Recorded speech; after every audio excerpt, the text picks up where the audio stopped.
even though nostalgia itself has a sketchy past.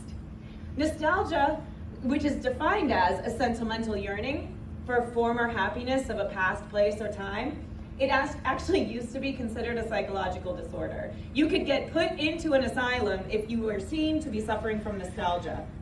So now the irony is we use nostalgia in a positive way to call up this yearning for the past. It was seen as depressive. It was seen as a reason for you to need psychological help.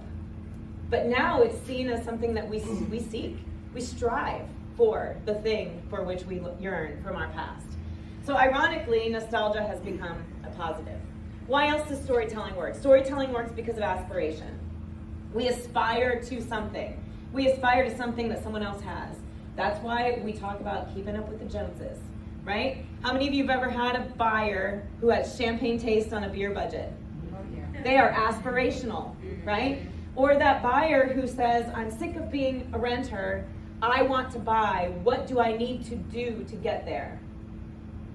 Or have you had other buyers like me who didn't have a lot of budget, didn't have a lot of liquid cash, didn't have a lot of spending power, but they were able to become a homeowner? Tell me about those buyers. I want that to be me.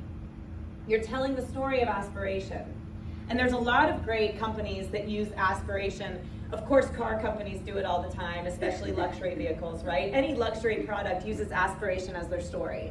The reason that you should want to buy their product, even if it's more than your rent, more than your mortgage, right? I think about that episode. Do you remember the episode from Friends where Monica buys the boots? Mm-hmm. Yes, right? So she buys the boots and Chandler says, those are so expensive. They cost more than our rent. And she says, but I'll wear them with everything. She aspired to own something that maybe was not the best decision. Now, do we want to have our clients be aspirational in that way? No. But if they aspire to own instead of renting, if they aspire to be their own landlord, if they aspire to move up because they're growing their family, or they've had a promotion or some other life event that's positive to them, we can help them with that aspiration. There are a lot of great companies that do aspiration well, and here's one example.